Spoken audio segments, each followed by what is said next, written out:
Center. Welcome. It's good to have everyone here tonight. Apparently, a stormy night in Carbondale. I'm currently in Lenox, Massachusetts, so I'm actually in a kind of a hotel room. And yeah, the gift of technology. So grateful to be able to be with all of you tonight. We are going to continue our teachings on the Noble Eightfold Path. And as usual, we'll begin with some meditation. So I invite everybody to get comfortable, sit nicely, a good posture for your meditation. And we'll just take a little time to settle in and center ourselves with a mindfulness of breath meditation. Get my little timer set up here.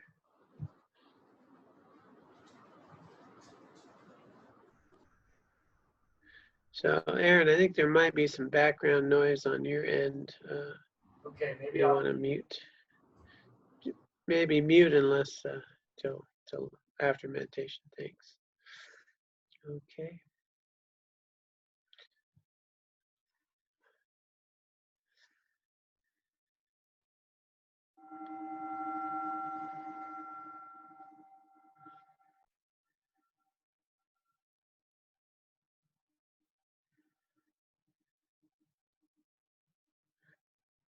Let the bell just be an invitation.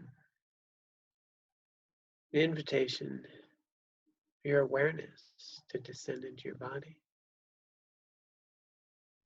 An invitation to become aware of your body, just resting your awareness in the solidity of the body.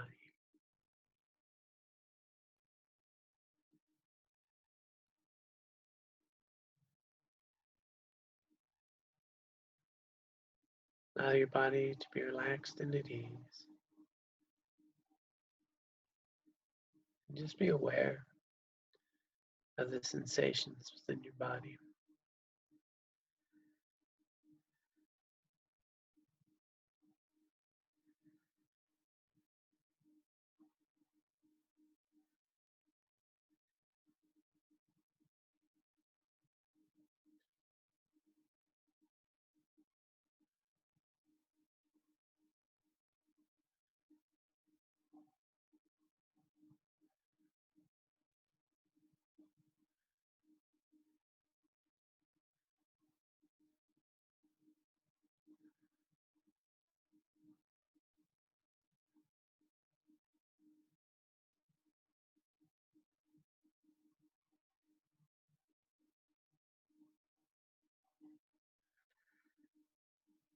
Now I invite you to establish your refuge and cultivate bodhicitta.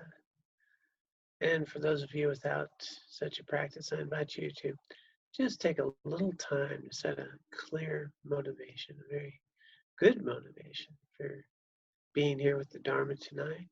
Maybe include the motivation that any merit or wisdom accumulated here you might be able to use not merely for yourself, but for the benefit of all sentient beings.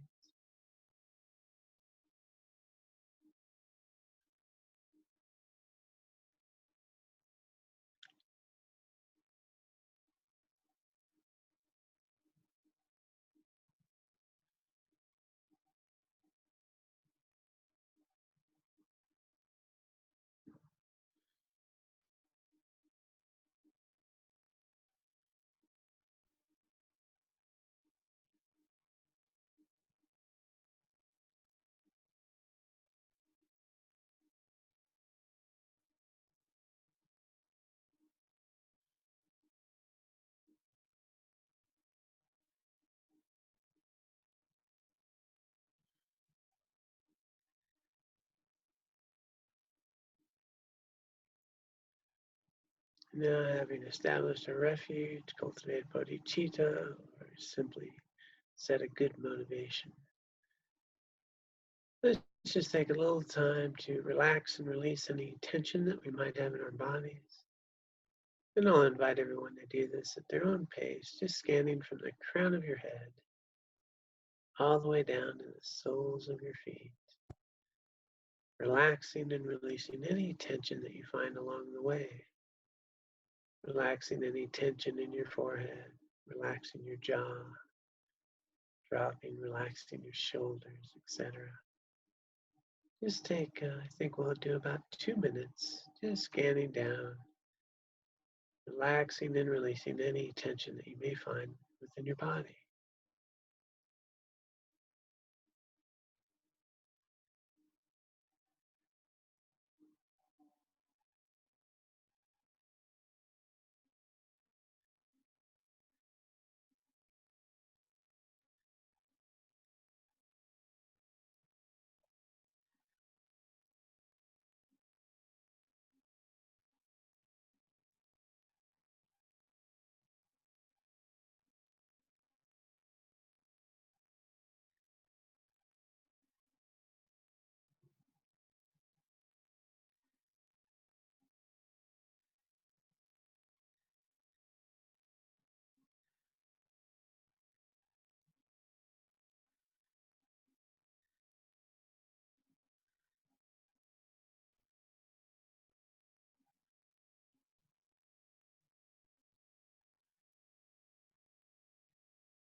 Now, with a relaxed body and an alert mind, when you're ready, then shift your attention to the breath. And let the breath be the object of your meditation. Allow your breath to be natural, unmodified. Body knows what to do. No reason to interfere. Just focus your attention on the sensations of the breath as it enters and exits your body. Let that be the object of your meditation, allowing you to develop your attention, your presence.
And if your mind wanders, no problem.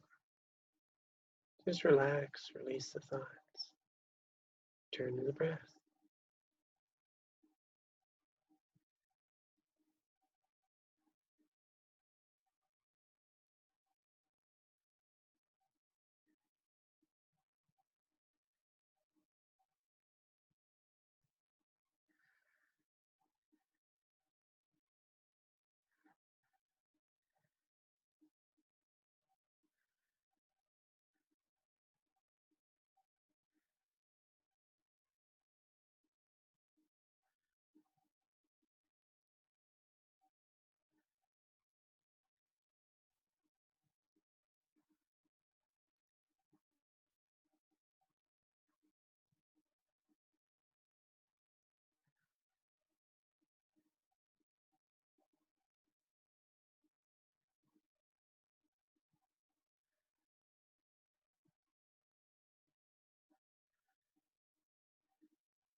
When you're ready, bring your awareness forward. No hurries, no worries. Nice to transition smoothly and gently.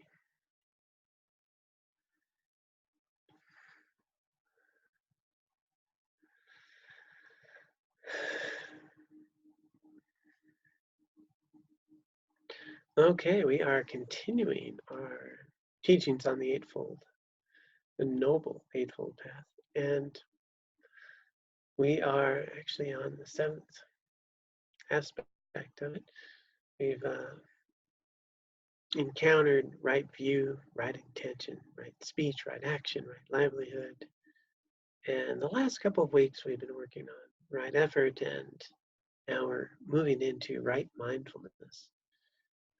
A very rich topic, and it'll be interesting to see how far we get with this one.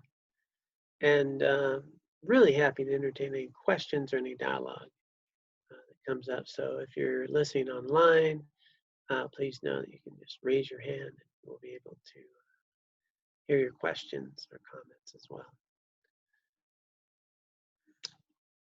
To begin with, well, just a quick review. Four Noble Truths, right? Truth of suffering, truth of cause of suffering, cessation of suffering, the third one, which fundamentally is that if there's no cause, there's no result. If there's no cause for suffering, you won't have suffering. And then this Noble Eightfold Path is how to ultimately eliminate the causes. So very rich teaching, and these eight aspects are often put into what's called three higher trainings: ethics, concentration, wisdom. And fundamentally, using these interrelated aspects, we can actually develop through cultivating ethics, our wholesome behaviors and conditions and ripening of karma, with a mind that's trained, that is clear, that is functional, to start to really understand the nature of self, the nature of reality, and fundamentally then recognize our true nature, our Buddha nature, be free of mental afflictions, and be liberated. So it's not these teachings aren't linear; they're interrelated. As you cultivate, the right effort, you are also engaging in good ethics and this right speech and so forth, and bringing that effort in to right view, understanding the cause and effect, the implications of our thoughts and our actions, so that we can choose ones that are healthy and wholesome, that do produce a conducive environment and insight, so that they all work together and are interrelated, even though we teach them as these separate aspects. And here we come to the number 7, right mindfulness.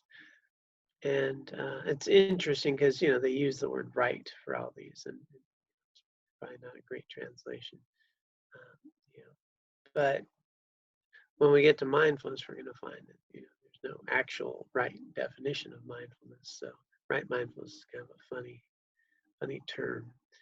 There's so many different practices under the term of mindfulness. And there's different perspectives and different aspects of mindfulness, and the word sati, which is the Pali, which is what's used in the teachings, or smriti, I think is the Sanskrit, don't translate exactly into English very well.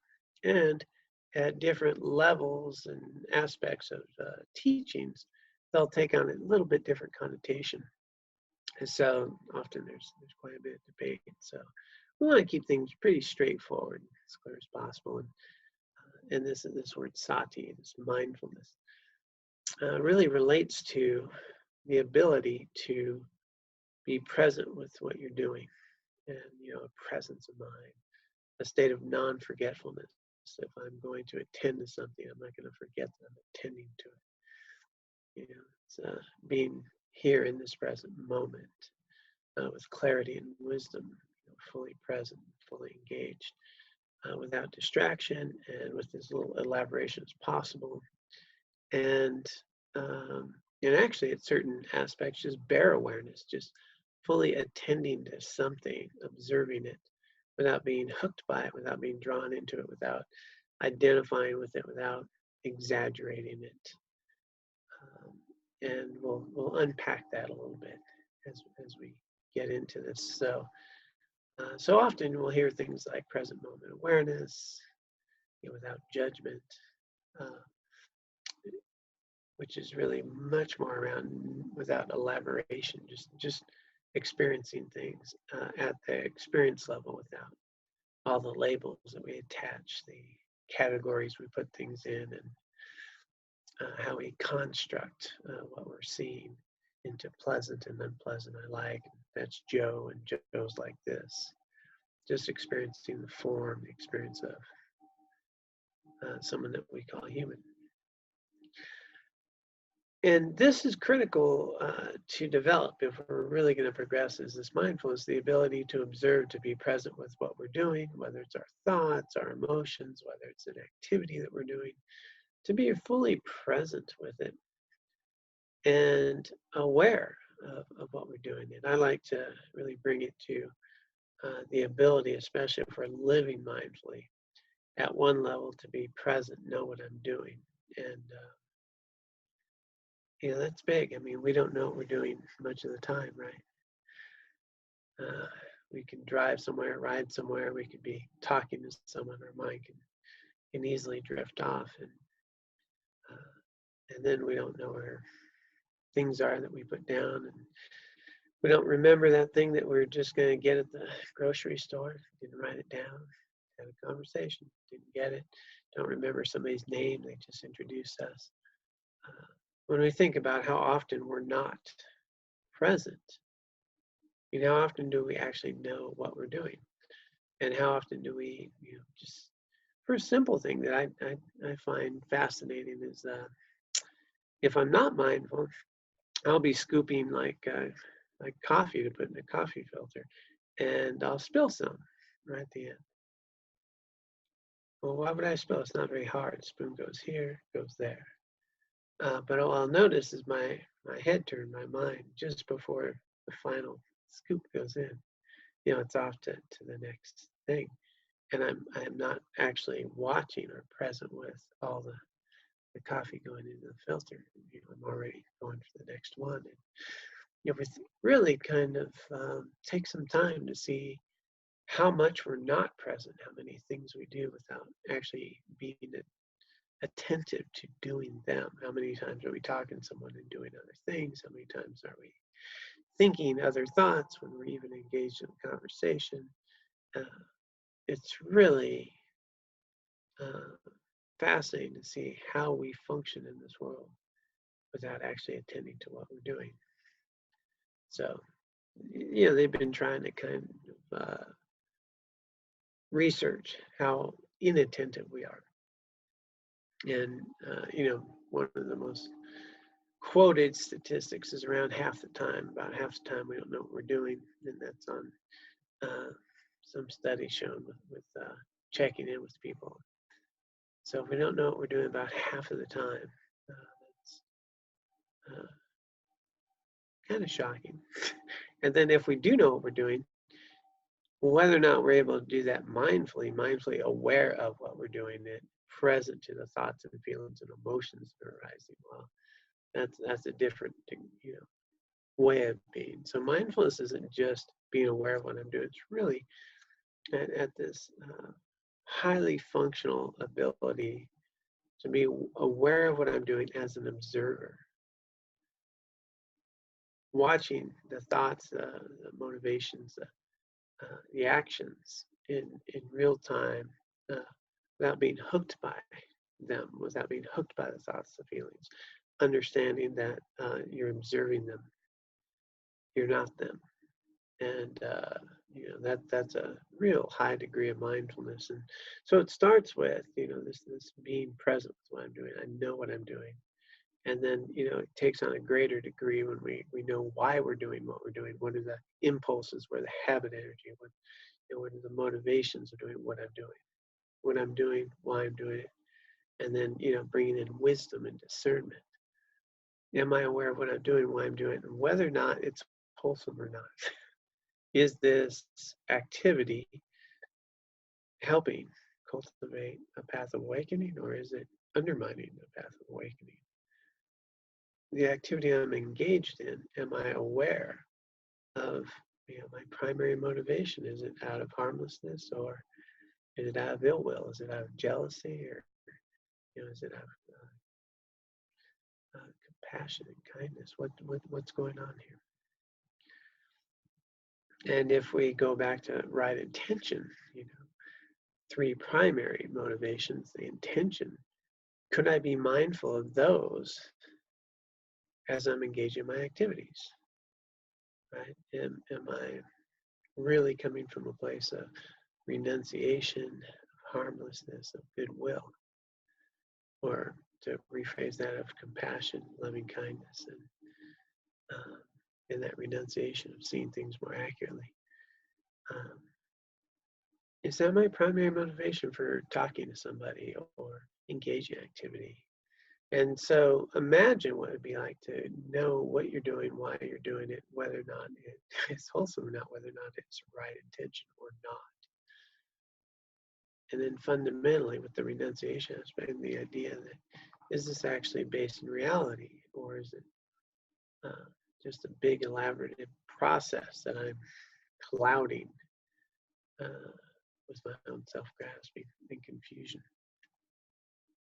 So quite a rich topic, this right mindfulness. What would it be like to know what I'm doing, why I'm doing it, whether or not it's wholesome, right intention or not, whether it's going to cultivate a path of awakening or undermine it, or if it's somewhere neutral. And then fundamentally, is what I'm doing based in reality? Is it based in how things are, right view? Is it, do I really understand that what I'm experiencing is a person in a moment? I'm not experiencing a terrible person or a good person. I'm experiencing a human being who's acting in a way that's healthy or not healthy in that moment. And how I'm experiencing them has quite a bit to do with who I am. I've been creating, my experience of habits and conditioning and labels for people, my particular lens.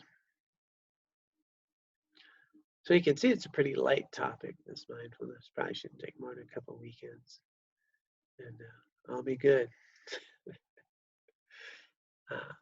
Foundationally, it's just one of the just the indispensable practices for the path of awakening is to start developing the ability to be more present in our lives with some clarity and wisdom, and with some ability to observe without identifying all the thoughts, habits, and feelings that we're engaged with, to recognize that. So they call it this macro metacognition, right? This view that we can actually in real time experience what we're doing as an observer, identify much more with the awareness of what I'm doing than the thoughts, the feelings, and the activities I'm doing. So that's just put our toes in the water, and I just want to check and just pause in case anybody online or anybody at the center has a question or a thought at this point.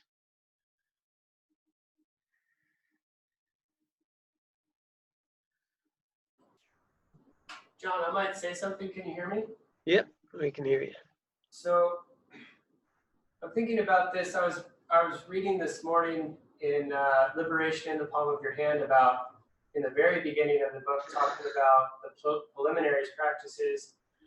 He brings up the idea of virtuous karmas and how difficult it is to cultivate those because of kind of, as I understand it, the 4 aspects where you have the motive, you have your motivation, you have the action, the what's being acted upon, and then then how you feel about it. Yeah. How you feel about it, and then there's also this kind of idea of being able to do a dedication properly. And it seems to me he describes it as being a very difficult task, and I wonder how one might take that into a daily using right mindfulness. How would one take that into a day?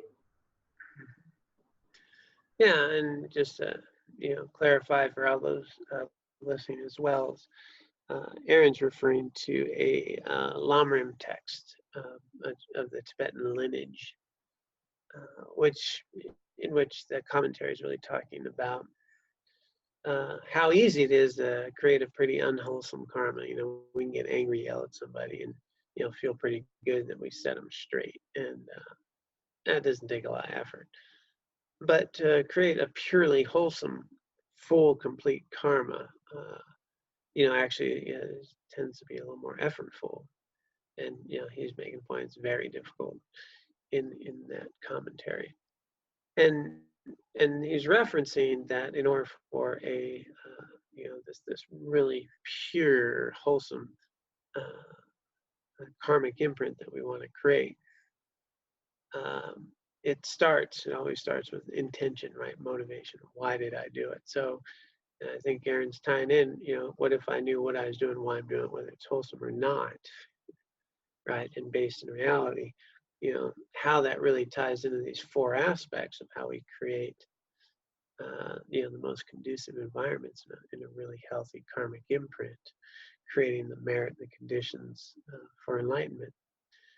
And so, having a good motivation is key. And that's number one. That's actually the most important period, is volition, right? The motive, why I do what I do. That's going to weight the karma heavier than any other aspect of the karma. So they'd say that, let's say, if I hit somebody, right, I can hit somebody for a lot of different reasons. If I hit them out of anger, and I hit them, and I'm pretty, and I did follow through, I actually created the actions, I had the action, did it, and sitting there thinking about how I felt pretty good, and maybe I bragged about it. Pretty clear, harmful karmic imprint. But if I accidentally hit somebody, I didn't intend to hit them, it's the same action, and then I don't feel very good about it, I apologize, I want to help them. So the action is going to be very different in terms of how it's weighted karmically, right? I didn't intend to hit them. I felt bad about hitting them. Those are going to have a different karmic imprint than, full motivation and feeling good about it.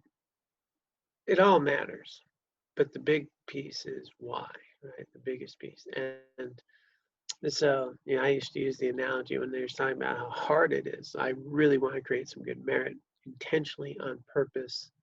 We have a lot of purifying practices that we can do that can help clear away a lot of things. And I might do prostrations, or I might do prayers, or I might, do some other wholesome activity, meditate on emptiness, etc. And I used to use just the analogy of how hard it is to say a rosary, 108, mala, 108 prayers, Om Mani Padme Hum for all sentient beings, and think, how difficult it can be to do that completely in a wholesome way. And that is, I could have the best of motivations. I could really want to help people, and really want to say these mantras, and really with all my best intentions, and then I can engage in the action. I'm saying, oh, I'm gonna go. And then if I really want to be good, I'm going to be with each Om Mani Padme Hum, really thinking about others. And then, but we may find that if we're doing 108, at some point your mind stops being there, and now I'm thinking about dessert, or something I need to do later, or whatever. And then, oh, right, I'm doing mantras, all sentient beings, and then I have to bring my mind back, and then, oh my God, or might be singing it, might be a beautiful thing, and I'm singing, I'm really, and I'm caught up in the melody, I forget why I'm saying it, or I'm just caught up in a rhythm of just, oh my God, and then I forget again why I'm saying it, and then I might be just thinking, wow, when am I going to be done? Like I'm only halfway through, and then, and I'm not done yet, and then at the end, maybe I go feel really good that I've created these prayers, and I really care about these people. I dedicate that, or I might be at the end and go, oh, got that done. Okay, I'm busy. I'm doing something else. And so, just a real simple thing can actually be challenging to do purely, to do with full intention, to do with full mindfulness, and then to have the right ending, and then to be able to dedicate that and really lock it away for the best of merit for all sentient beings. So mindfulness is going to really increase the capacity to do that. And so you can see where it's a pretty indispensable skill then, if I want to cultivate a path of awakening, or just eliminate suffering, or just live, even in this life, the simplest of motivations to not suffer too much myself, is to be aware of what I'm doing, why I'm doing it, whether or not it's wholesome or not. And then fundamentally, is it in accordance with the right view. And so how do we do this, right? So is that helpful to your specific question? Or was I just clarifying your question? No, I think it's good. It was helpful. Actually, one of the things that came up was this idea of feeling good about doing a virtuous thing. Yeah. And that seems tricky for me to not fall down a slippery slope of kind of exalting oneself because of doing great things. However, how does that affect things as you see the predicament I'm in? Well, yeah, no, I hear what you're saying, and I don't see it as a predicament, though.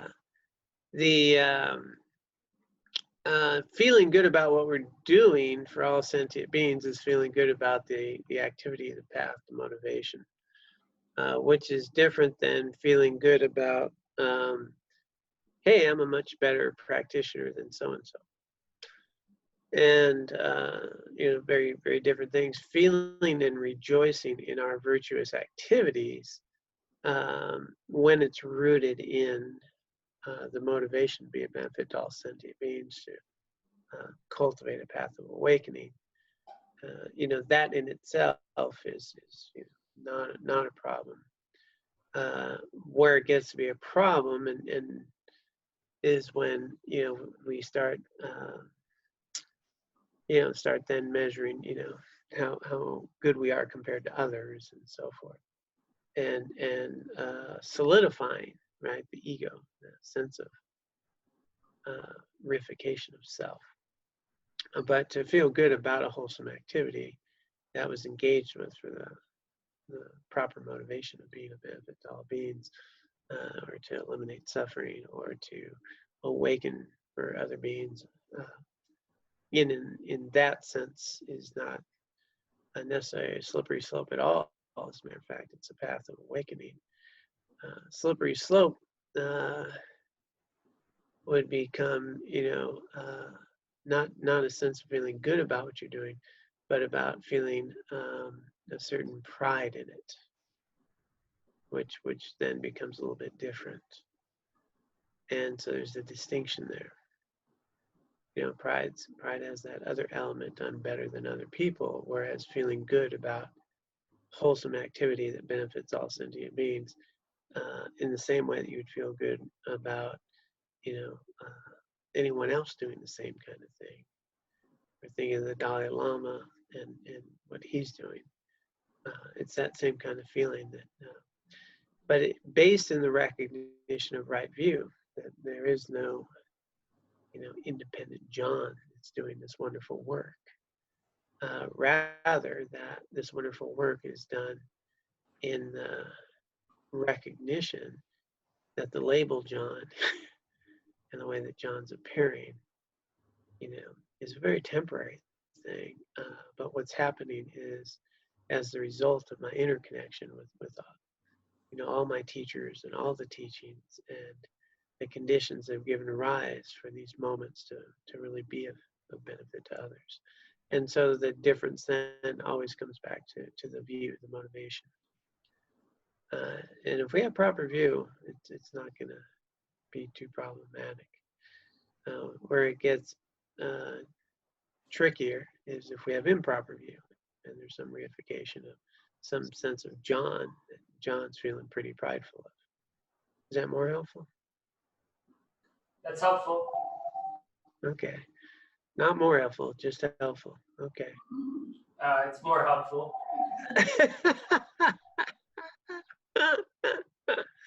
Yeah. And yeah, and I know you and I, it came up in our other study group, just the idea that, you know, until obviously we're on a journey of awakening, that that my degree of right view is always going to be tinged with some afflictive states of mind that does grasp to John, um, until, you know, free of that. And so we're always working at progress, being a little more, you know, even the desire to want to have right is going to be helpful, even if I don't have it fully. And but yeah, the thing to really watch, the red light that comes on is pride. You know, that's the thing to watch. You know, when we really start thinking that we're better than others in some way, and which is very different than feeling good about being on a path of awakening for the benefit of all beings. Pride's a little red flag, comes right up. And for those of you, yeah, if you haven't heard sort of the technical how we use pride in a Buddhist point of view, it is an afflictive state. It's one of the 6 poisons. It's in the context of being better than others. And actually, even teaching I had on pride was even when I feel less than, it's attached to pride. It's really a self-centered grasping that is you know, that comparison piece, which is pretty interesting.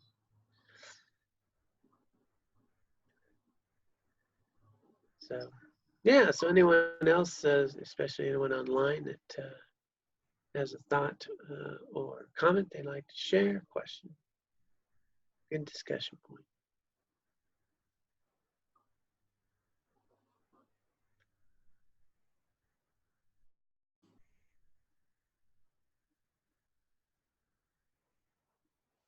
Okay. Well, if something does come up, I push a little button to raise your hand. I think we'll see you. So as we come in then to right mindfulness, there's a wide range of practices to cultivate it.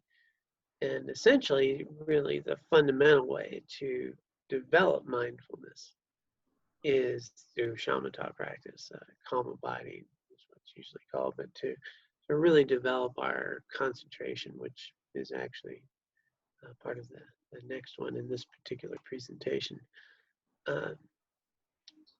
to develop the ability to rest your attention where you want so that you can then be mindful. So a good foundational practice is, you know, as we did a little mindfulness breath to start, is to start engaging in a practice like mindfulness of breath. It can be any object, the breath, or something else you're paying attention to, but you're focused on one thing to the exclusion of all else, and you develop the ability to rest your attention where you'd like.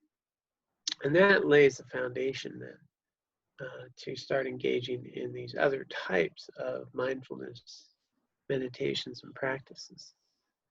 And then they have these sort of 4 foundations of mindfulness that come out of Satipatthana: mindfulness of the body, mindfulness of feelings, mindfulness of the mind, thoughts, and then mindfulness of all of phenomena. It goes really around emptiness, the nature of self and phenomena. And it becomes a very rich tool. But if we bring it back to how do we cultivate this in our daily life, you know, one is we need to have a presence of mind. And so in order to have a presence of mind, it's going to be really hard to get that unless we establish a consistent meditation practice. Consistent meditation practice, you know, something that we do daily. And quality of time is more important than quantity of time. So it's not like I have to sit for an hour every day to begin with. It's I start with a shorter period of time. You know, often, you know, we teach people to start with 24 minutes. We started this session with 15 minutes, and but really establishing some meditation practice. I think 24 minutes is a really good foundational length of time to just start practicing cultivating our attention, and to do that well. You know, if we can do that every day and do that well, we're going to start noticing that we'll have the ability to bring our attention back, right? Because the attention's going to go. Thoughts are going to come, feelings are going to go, desires are going to come, impulses, so forth. And if I do a regular practice every day, I'm going to develop the ability to notice when I'm not on my breath, right? I wake up. I become mindful. And that's the key, because if half of the time I'm not aware of what I'm doing, just this practice, even if you're not on the breath the whole time, you're noticing when you're not on the breath. This is such a critical key. A lot of people don't realize that this foundational practice is about becoming mindful. It's about noticing when you're not. That is, just if we're going to change, we need to change that, to know that I'm not there, right? If I'm not there, I don't know I'm not there. So people will say, well, my mind's busy. I bring it back, all these times, or it's wandering. Well, great. You did it anyway. You did it, and your mind was racing. You sat, you did the practice. You noticed your mind was wandering. It's 1,000 times you brought it back. That's the practice. And you just had all those mindful moments. Well, if I'm doing this, even if I'm not perfectly on the breath, I'm also going to now have the habit, if I'm aware of my breath during the day, especially to, when I'm talking to people, become aware when I'm not there anymore. I'm going to start developing this, this mindfulness of knowing, this awareness that I'm not aware. Okay, wake up. And so this is really what starts to develop with that practice. And foundationally, we need to become aware of what we're doing more often. So presence of mind. I know what I'm doing. I know where my mind is. I know what I'm attending to. And so we really need to increase that. And in order to increase that, it's not, just 24 minutes a day of meditation. It's, during the day, becoming aware of my breath as well, and becoming aware of who I'm talking to and bringing it back. It also then, here's these little side things that people often overlook. If I really want to be a better meditator, what I do off the cushion matters. So it's not just me sitting on a cushion or following directions in and then being distracted all day. It's, when I'm doing my work, am I putting news on in the background? Am I, having some other distraction, some music or different things, and I'm doing this or that. Sometimes I'm listening to music and sometimes I'm doing this. Am I, multitasking, right? I mean, it's a big phrase in our world, which is, just basically, a ton of research on this that just fundamentally just scatters our mind and doesn't allow us to really attend to anything well. And so when we're not in a formal meditation practice, we can have the formal mindfulness practice of just doing what we're doing.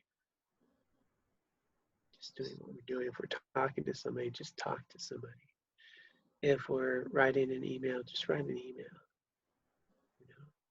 If you're washing your hands, wash your hands. And you'll find, I think most humans on our planet, with the way that we've lived, you may find that it's very uncomfortable to not have distraction. It's like when we get there and there's no distraction, it's like, well, what can I, let me turn on something, let me, get something, let me have something. And so again, you don't want to be too tight, you don't want to be too, wound up on this, but just allow yourself sometimes to not be distracted. Start with little bits. maybe if you go to the bathroom, don't look at the phone. You know, and leave the phone outside the bathroom. Make that a start. Or get ready for bed. Have some mental hygiene of a practice of a little meditation, and not maybe looking at the phone or doing email right up till the time you go to bed, or having to watch something or whatever people do to have a little quiet time. If you're washing the dishes, maybe you just wash the dishes in quiet once. And if you're taking a walk, about being aware of your feet touching the ground, and what see what you see on the walk, and don't need to listen to something or make a call or do anything like that.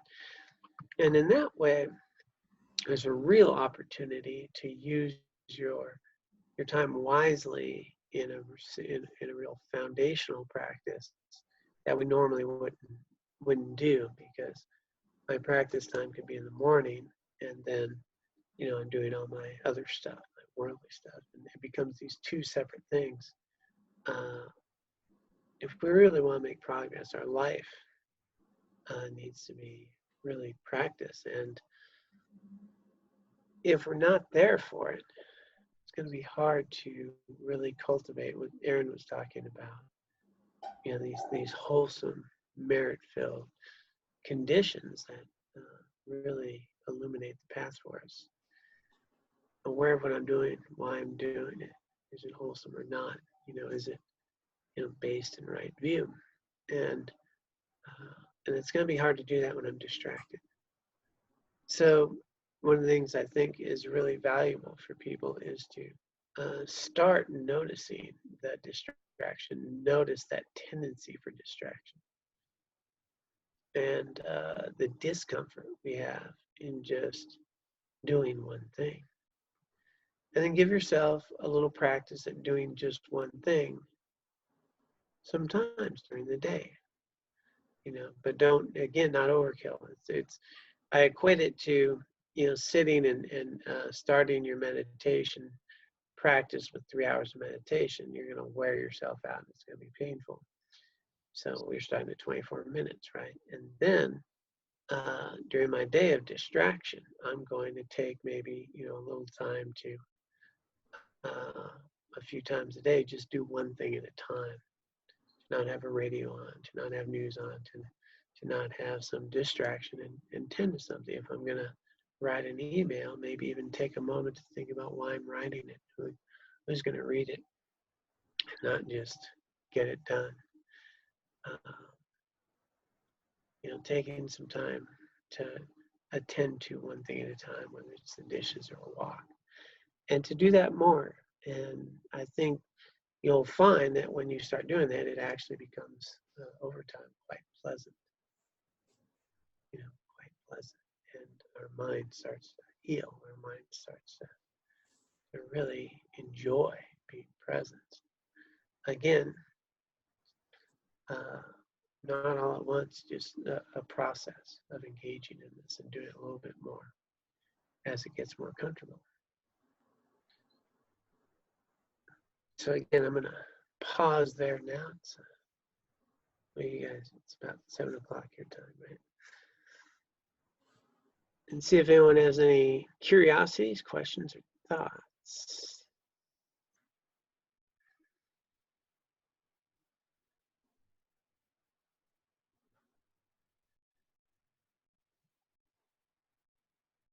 I have something, John. Okay. So my mind wants to think about these this Eightfold Path. And if I think about the right livelihood, for example, it seems pretty clear as far as it's kind of a category that I can cultivate and think about. But with the right mindfulness, it seems like it has a foot in both worlds. So it has this very specific definition of what right mindfulness is, kind of as you were saying in the beginning, this bearing in mind, this being presently aware, but then there's this these layers that are on top of it. So it seems like a much more broad category as well, where it's including the other, like we're talking about right view. You just spoke about right view. Are you keeping that in mind? That's all part of the tool of mindfulness, but it's taking now an aspect of another of the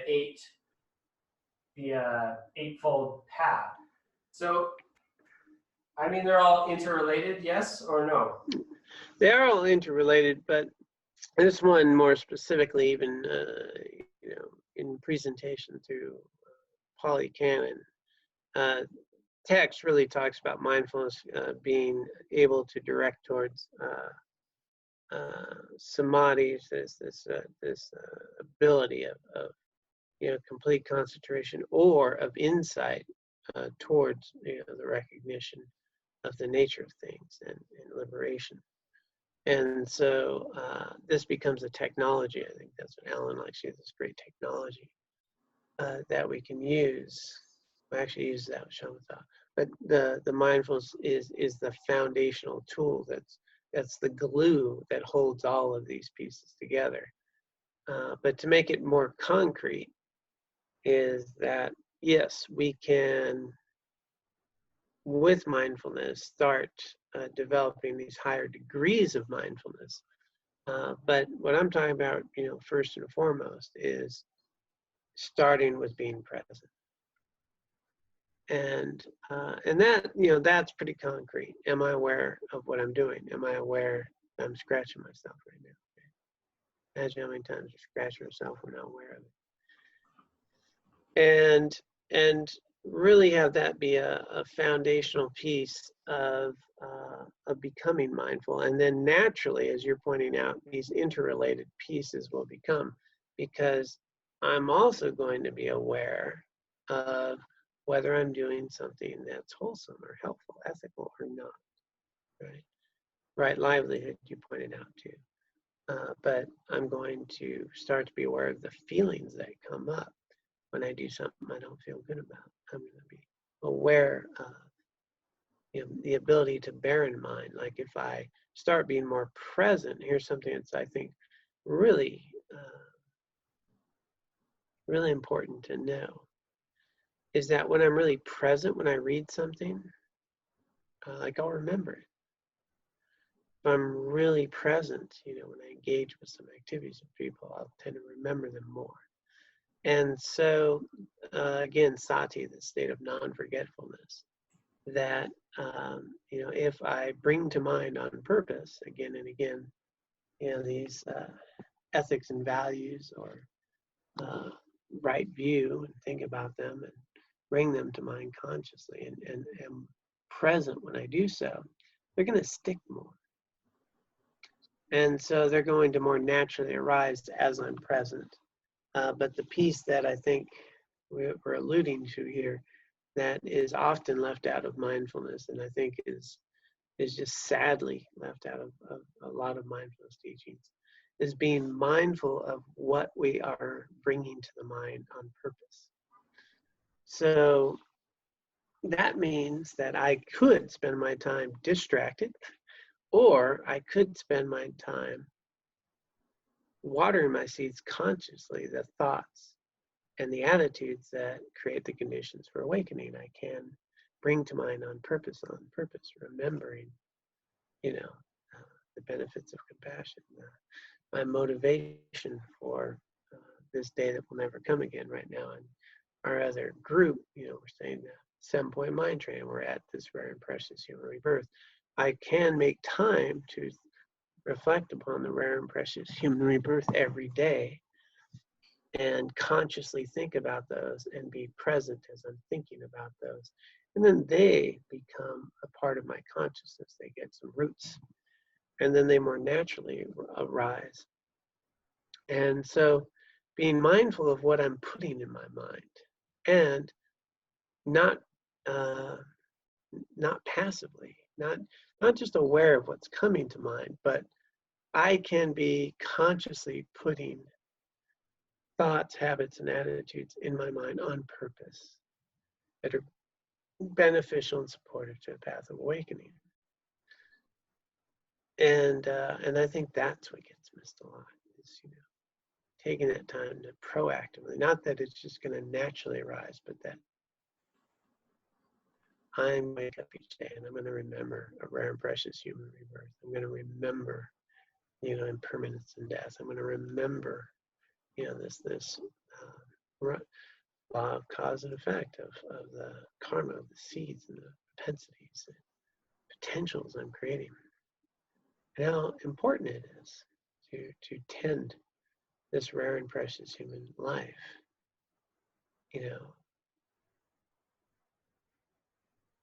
It's a gift. And if I think about those and read about those and contemplate those on purpose consciously, then I'm really going to enhance all of these qualities, which is very different than just being present to what's going on. It's I'm being aware that what I think, say, and do creates habits.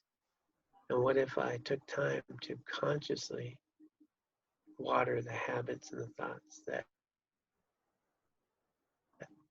create the conditions for awakening, and do it on purpose? And so that I think is incredibly meaningful. And then you're going to also have these, obviously the interrelation. Now I'm going to be mindful, as I took some time this morning about the compassion I want to bring to the world, or loving kindness, or the idea that I'm going to try to greet everyone as though they're an old dear friend. I'm going to do that on purpose. And then I'm going to be mindful during the day, much more so, whether or not I'm doing that. Am I doing something wholesome or unwholesome? So very much interrelated as I'm attending to what I'm doing and why I'm doing it. Why I'm doing it might have something to do with being a benefit to fellow beings and not wasting this life that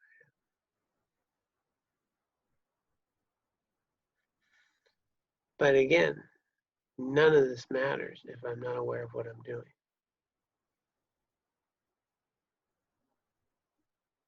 So we want to develop that attention. And then consciously engage with this Eightfold Path. And as we do that, we're going to, the attention and these other factors, will intermingle.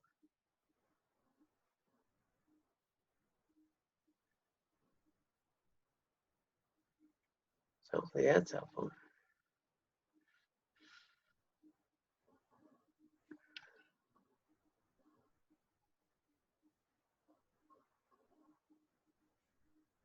All right, anyone else online? Can you hear me? Yep, I can hear you. I'm reading this book. It's called Dare to Drive. Have you heard of that one? Nope. Okay, it's about a lady. She's a Muslim, and she gets behind the wheel and drives when women aren't supposed to drive there. Oh, wow. Okay, yeah. Yeah. It's been really interesting just to see what kind of culture, because she talks about her life and how she grew up and the culture she goes through, and just, she's in prison for driving a car. And she even had a license. She went to the United States to get a license and knew how to drive quite well and had her own car, but she was literally having to hire someone to drive her places because she wasn't allowed to drive. Right. And, so her whole story. And I'm just realizing that how sometimes I feel like we get jaded, and I'm almost just not even aware of what some people go through, for just simple, necessity things that we just have every day that we take for granted, And I feel like that can happen a lot in our daily life just by getting jaded on what is so just around us all the time. And, just the abuse that she even went through growing up, and just how, the difference between how the males treated the females in that culture, and then also going through a lot of anger of what some people are still going through in this time. And you would, my jaw just dropped with a lot of it. I was like, how is this still happening? throughout the world, you know, and it's sometimes I have a hard time too with that, is that anger that comes along with how is this still happening? How are people still, you know, being treated this way? And you keep on thinking that we're progressing and we're moving forward, and, you know, and then you read a story like that where it's just like, oh my gosh, like this just happened, you know? Mm-hmm. And sometimes I have a hard time with that. Is just like I want to be aware of what people are going through in different cultures, but I also go through a little bit of an anger of what women are still going through in this time. And it's just, you know, it's hard to sometimes separate yourself from, you know, it's a story, it's, you know, not happening to you, but yet you still feel a little bit of what she's going through and what she's having to deal with, you know. Anyways, it's been an interesting story, to say the least. Yeah, but you know, a good example of attention and mindfulness, compassion, you know, all these things, right? And one, I mean, there's so many facets to everything you just said. One of which is we can not really recognize how good we have it, for one, right? How often do we suffer over very minute things? You know, I was just hearing my nephew complain about camping when it was, you know, hot and, you know, there's no shower, whatever. And everything. That was life at the monastery every day, you know. Not just a camping weekend or, you know, water out of a faucet or things that we take for granted and we really think we're suffering because we have to wait an extra 20 minutes for something or whatever. So what am I attending to, right? I'm attending to something I want to be different than it is. You know, I'm not attending to, right, that I'm healthy and I'm well. You know, I get 20 minutes, or that I'm in air conditioning, or whatever. You know, that what I attend to becomes my reality. And with mindfulness, you know, imagine the ability to become aware of what I'm attending to and to choose what I attend to. And can I add some perspective, some clarity, some wisdom to it? So again, now bringing to mind this woman who's you know, just wanting to be treated like another human being, just valuable human being, and the suffering that she's going through that we take for granted because, you know, that people here can drive, you know, regardless of gender, and you know, compassion for that, right? Compassion's a really good thing. Compassion is how do I remove suffering, and why do people suffer? And again, people suffer out of confusion. You know, a lot of people have been harming others or looking down on others or treating other genders inappropriately for, you know, long time. And you know, it's coming from a grasping of self and this confusion that creates all this sorrow. And then we look at, you know, perspective, for example. We say, how could this still be happening, right? And we think we've made progress. Well, actually, in fact, we've made incredible progress. And by all actual studies, facts, statistics, and data, the world is much better than it's ever been. It's more humane than it's ever been. There's less child mortalities than there's ever been. There's more acceptance and progress by people of gender and cultures, and more acceptability. And in this country, people of different marriage, different races can marry. They used to be able to. There's less killing. There's just across the board, across every measurement. As far as humanity, it's better than it's ever been. So that, what am I attending to? This incident and what needs to improve. And there's a lot that needs to improve. And there's horrible things happening every day. And there's still, you know, people getting slaughtered and all kinds of things. But if we look at the history of humanity, it's actually better than it's ever been. So what am I attending to? Right? And which doesn't mean I shouldn't feel compassion. It doesn't mean I shouldn't have empathy. It doesn't mean that the world's okay. It means we're in samsara. This is suffering. And people are suffering needlessly. And people are harming other people and other beings and animals. But they're always doing this out of confusion. And so the greatest act of compassion is what? You know, how can I really eliminate suffering? And part of that is being a good example in a human form. Part of that is is waking up so I can really help others. The Bodhisattva path is to end the suffering of all beings. And so it can be tricky business, right? Depending on what we attend to. And what we don't see is that for every shooting, every act of violence, every misdeed, every abuse that we hear about, for every one, are there tens of thousands acts of kindness going on? Right? How many people are feeding the hungry? How many people are helping an elderly? How many people are rallying together to help someone? Just saw those people that formed a human chain around the van so someone wouldn't get taken away. And we don't hear all those stories, and that's just natural and that's normal that people help each other. It doesn't make the news. So again, mindful, right? Mindful of the nature of samsara, the nature of things, the nature of human afflictions and confusion and the harm that can be done. But also awareness of perspective. And even though we're in degenerate times, we're in times of more grasping, we're in times of more confusion, we're in times of really I culture, and I think a great deal of harm in other respects. There's been an incredible amount of progress, so it's fascinating to watch. But it is the nature of samsara. Out of confusion, people trying to be okay will harm other people, which really needs to be the ground of compassion for all this needless suffering. And the question is, how can we improve it? And does getting angry improve it? Or does taking healthy, clear, compassionate action improve it? And that's where I'm for all clear, compassionate action, which means, if I need to write somebody, if I need to stand on a corner, or if I need to, whatever I need to do in that sense, that's meaningful.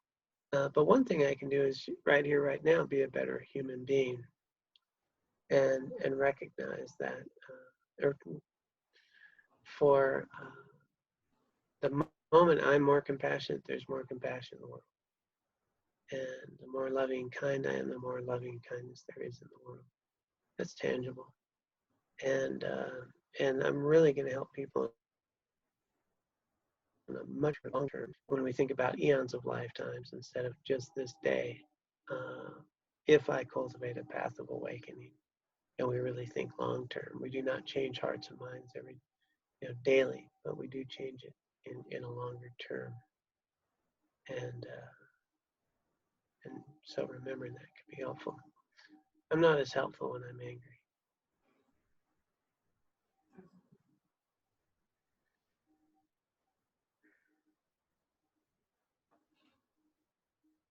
Okay, anybody else got something on there? Let's see.